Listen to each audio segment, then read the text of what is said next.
Insay, sipag mo. O ano atin? O may regalo ka. Ano ba yun? Sige, alamat nga. Regalo mo sa Alamat? Oo. Eh si Alamat, bad mood ngayon. Okay lang ba sa'yo? Eh kasi wala naman ako dito ng Pasko kaya bibigay ko na lang itong regalo ko sa kanya. Siguro, baka matuwa naman. Kasi regalo naman yan. Maganda naman intention mo. Mas Alamat, ito.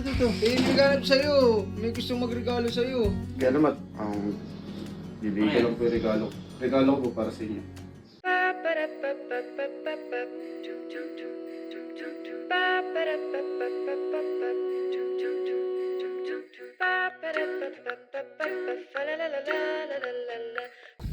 So what's up sa inyo guys, magandang hapon nga pala sa inyo. Nandito nga pala ako, pupunta ako sa bahay nila Sob kasi bibigay ko tong regalo na to kay Kuya Alamat.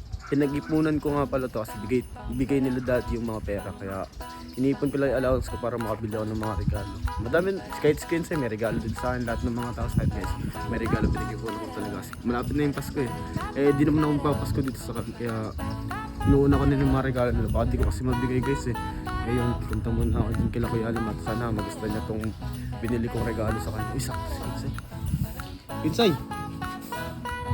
Insay. Sipag mo. Hindi.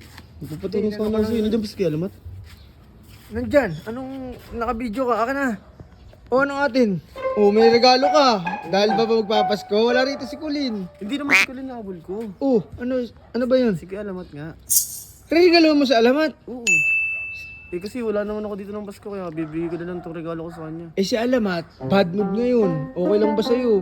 Haharapin mo ba? Bad mood siya ngayon. Legit, dahil doon sa dalawang bata. Hindi, ibibigay ko lang naman ito Eh, siguro, baka matuwa naman. Kasi regalo naman yan. Maganda naman intention mo. Pero, sinasabi ko lang din na bad mood siya ngayon. Wala, ayun lang naman yung habol ko dito. May bigay ko lang yung regalo ko sa kanya. Kasi Si Kulin ba?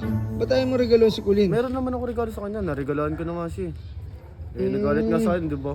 O sige, pasok ka rito. Wala naman, mainit kasi yun. Mas mainit yung ulo. Kasi nga yung mga bata, ang dami na makalokohang ginagawa. Eh alam ko naman yun, makukulit talaga yun sila. Oo sila nga, Kurt. si Boss Alamat, alam mo na kung yun yung nag-aalaga doon. Siya yung nagpapainit ang ulo. Tara. Ano pasok? Boss Alamat, ito.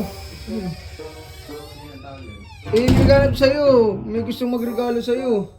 Kaya naman, bibigay ko lang po yung regalo. Regalo ko po para sa inyo. Hindi pa naman ako patay ah. Hindi po, Ano ba yan? sa Pasko lang po. Pasko na ba? Sibit ka pa lang ah. Hindi po kasi ako makapunta dito ng Pasko kaya nagaan ko na po. Ako mo na to, Paul. Bukas ka na. Uy, Boss Alamat, pinaghirapan niya yun. Baka magustuhan mo din. Buksan mo muna. Ikaw magbukas, bungan. Kung saan malaki. Dito. Hindi, Pagdating na yan. okay na. Sabi sa'yo, may itong ulo eh. Patas na ako, nabigay ko yung regalo ko. O sige. Tara. Ubulit. Sige na, pumasok ka na. Pasok ko na doon. Bumisita lang. Lo, sabi ko naman sa'yo, may init ang ulo eh. Hindi, yun lang naman kasi gusto ko. Nabigay ko yung regalo ko sa kanya. Mali naman kasi. Alam mo kung ba't lalo mo mabatrip feeling ko, naisip na na binibili mo yung niya, nireregaluhan mo para makuha mo si Kulin na hindi naman dapat. Ewan ko, hindi ko rin alam eh. Hindi kasi kala ko matutuwa siya sa regalo ko Pinaghirapan mo naman yun pero... Intindihan naman kita, Lo. Pero siyempre, si Alamat kasi, kilala kong tao yan eh. Ang gusto niyan, pakita mo yung pagmamahal mo kay Kulin. Pakita mo na ipaglalaban mo. Pakita mo na na seryoso ka. Yung dati na ginagawa mo, wag mo daanin sa regalo. Ginagawa ko naman yun, Benzi. Ginagawa ko naman lahat para Eh, mapatawad niya ako Naiintindihan naman kita, kilala naman kita, alam ko namang pure.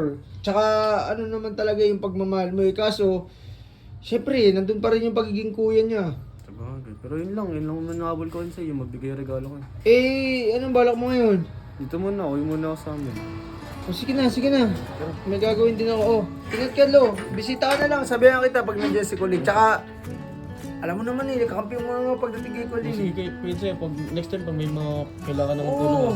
Sige.